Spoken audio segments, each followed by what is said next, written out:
Bonjour Pierre, Bonjour. tu vas nous expliquer comment est-ce que on peut tutorer les tomates quand on a des tuteurs torsadés pour augmenter la productivité.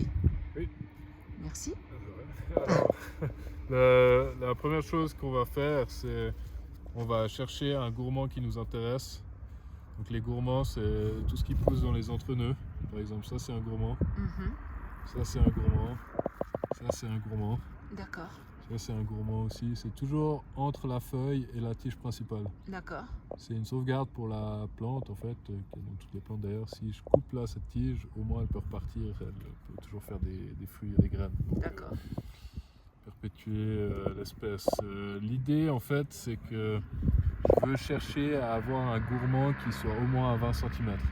Donc ça en règle générale c'est plus ou moins 20 cm chez tout le monde, Mhm. c'est toujours aléatoire suivant la taille mais c'est toujours autour de 20 cm.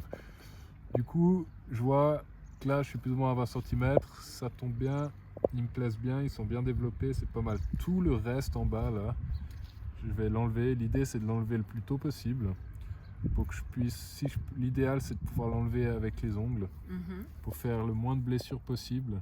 Si il est trop gros, il faut y aller au couteau. Il D'accord. faut faire ça c'est une plaie qui est propre là, qu'on voit là, Mhm. elle est nette. Mais quand le gourmand devient trop grand, ben, ça devient compliqué. Pourquoi je veux à 20 cm et pas en bas? Parce que quand on va faire partir une deuxième tige, quand il y aura du poids avec les tomates, le risque, c'est que si je faisais partir un gourmand ici, là j'ai ma tige, elle monte, mes premières tomates elles vont être là, avec le poids ça va toucher le sol, D'accord. campagnol, l'humidité, etc. C'est presque sûr d'avoir au moins la moitié qui pourrit ou qui se gâte, etc. Ok. Donc c'est pour ça qu'on veut en tout cas avoir 20 cm. D'accord. Donc au-dessous de 20 cm, au fait, on enlève tous les gourmands. Voilà, on enlève tous les Par gourmands. contre, on garde les tiges latérales ou on les enlève aussi? Alors là j'en ai raté un, là on l'enlève. Ouais. Après, donc ça c'est donc enlever les axillaires, ce qu'on appelle les gourmands. Après il y a les feuillages, avec toutes les feuilles qui touchent le sol. C'est Oui. des feuilles qui vont de toute façon être un chemin en fait pour les maladies parce que les champignons ravageurs etc ils viennent du sol, ils vont contaminer les feuilles etc, tout vient du sol. Ok. Après aussi nous ce qu'on veut c'est favoriser l'apex, c'est là où il y a les fleurs qui se développent etc, hein. Donc on Mhm. veut que la sève elle monte plutôt ici, hein. Les feuilles on voit aussi elles commencent à devenir vert clair, hein, Mhm. voire elles commencent à jaunir. Donc par rapport à l'apex où on voit la fleur la feuille qui est verte bien foncée, D'accord. ça fait une photosynthèse qui est plus faible parce qu'elle devient plus claire. Mhm. Donc l'idée c'est que là moi je vais couper, je coupe proche de la tige principale, Donc là, mais avec un outil pas important, hein, dedans, ouais, va pas non on va arracher pas à ça. la main non. D'accord, Euh, Parce que là la plaie elle est nette. d'accord, Donc ça veut dire que ça va cicatriser beaucoup plus vite. Si j'y vais avec la main, je vais arracher en fait.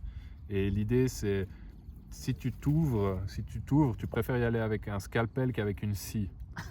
Parce que si tu as le choix, oui. voilà, c'est le choix. Parce que la scie, elle va faire beaucoup plus de dégâts, donc ce sera beaucoup plus lent à se régénérer, à D'accord. soigner. Tandis que le scalpel, la coupure, elle est nette, Mhm. ça cicatrise beaucoup plus vite. C'est la même chose D'accord, avec les plantes. Il faut essayer d'avoir un outil qui est propre, hein, d'accord. relativement pas un truc qui a traîné dans le sol toute la journée. On évite de faire ça les jours de pluie ou les veilles Exactement, de ouais, pluie. ouais, exactement. Donc si vous D'accord, savez que les 2 ou 3 prochains jours il va faire que de flotter, on évite aussi de le faire parce qu'on ne veut d'accord, pas s'ouvrir la main puis la mettre après dans un milieu humide pendant 24 heures, effectivement. 48 heures, ça augmente le risque Ouais. d'infection. Là, il y a encore un petit gourmand là derrière. Voilà, T'as pas vu. alors l'idée justement c'est que, alors celui-là par contre je l'avais vu, Ah, d'accord, ouais, parce que la prochaine étape en fait après c'est quel gourmand je choisis. Donc là on est plus ou moins à 20 cm, celui-là d'accord. il est un tout petit peu en dessous, mais après comme je dis toujours, hein, c'est une question de compromis, hein, la Mhm. culture. Donc l'idée c'est maintenant dans quel sens je pars. D'accord, Et là on regarde un peu notre environnement, on voit qu'on a des autres tomates etc. Je veux pas aller dans l'espace des autres en fait. Donc mhm. c'est soit si je décide tous mes gourmands je les fais partir à droite, comme ça je sais que toutes mes plantes, mes gourmands partent à droite, et puis je vais jamais, je veux pas de gourmands qui se rencontrent en fait, c'est D'accord, ça l'idée en fait. Donc nous on a ici on a de l'espace, on a dit on a envie de faire partir notre gourmand ici, on a mis notre deuxième tige. Donc là d'accord, je vais choisir un gourmand qui part là-bas. d'accord. Donc là l'idée c'est que je vois mes deux gourmands là, ils partent les deux là-bas. Lequel Celui-là, choisir? voilà, lui il est plus. Déjà le premier, celui-là on va l'enlever parce que bah, forcément On va pas l'utiliser. il va pas dans le bon sens. Mhm. On va pas le faire tourner autour de la plante. D'accord, Et puis ici je regarde, lui il est plus bas que celui-là. Après c'est une question de voir lequel est le plus vigoureux. mhm.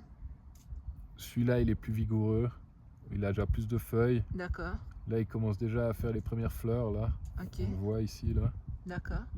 Donc ici je vais décider que je vais prendre celui-là. Après on Quelle aurait pu chance. partir avec celui-là, ça va aussi, c'est pas la fin du monde, mais voilà. Donc D'accord, maintenant la plante elle est bien.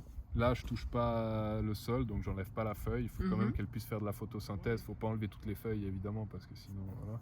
Puis après l'idée c'est que je vais, quand ce gourmand là il va être un petit peu plus épais, donc disons la moitié de cette tige là, quand il va grandir, quand il sera à peu près ici, qui commencera à tomber, là je vais prendre une ficelle, je vais l'attacher, puis je vais l'attacher en haut du piquet ici. d'accord. Ça, on le montrera dans un Voilà. prochain tuto.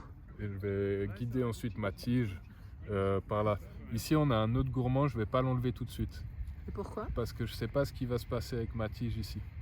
Vu qu'on est à l'extérieur, il y a toujours des risques du vent, etc. Si ça D'accord. casse, je suis bien content d'avoir toujours celui-là qui est là. D'accord. Comme ça je peux le refaire partir. Donc en C'est fait, on l'idée. n'enlève pas d'office Voilà. tous les gourmands, on enlève ceux-là en bas, puis ceux-là d'en haut, on les garde encore Moi un je petit garde moment pour toujours la un sécurité. gourmand en dessous de ma tige Ah, principale. d'accord. En serre, je le fais moins parce qu'en serre, je contrôle mieux l'environnement. Mais à l'extérieur, je ne sais pas ce qui se passe. D'un coup, il y a un renard qui passe, un chat, j'en sais rien. Il y a du vent, tout d'un coup, il y a une tempête, etc. Si j'ai ma tige principale qui pète et que j'ai enlevé tous mes gourmands, mon plan, il est mort. D'accord. Tandis que c'est pour ça qu'on fait partir une deuxième tige aussi. Comme ça, on D'accord. a une deuxième sauvegarde. Et puis, je garde toujours un gourmand en dessous D'accord. de ma tige principale. L'avantage, c'est que vu que c'est le dernier qui est arrivé, c'est souvent le plus petit. Donc, c'est celui qui va moins gêner par rapport aux autres. Donc ton gourmand de secours, tu gardes Il est aussi là, un qui est ouais. dans une bonne Voilà. direction aussi, qui t'arrange un petit peu? Non, ça c'est égal. Ça, c'est égal, Ça, c'est ok. égal. Moi, je garde celui-là parce que j'ai décidé que c'était ma deuxième tige, je l'ai D'accord. sélectionné. Je garde celui-là parce que c'est est le au-dessus. dernier gourmand avant ma tige principale. D'accord. Super. Très bien. Et puis la suite des tutorages de tomates dans le Ouais. prochain épisode. Merci beaucoup, Pierre. Merci à vous.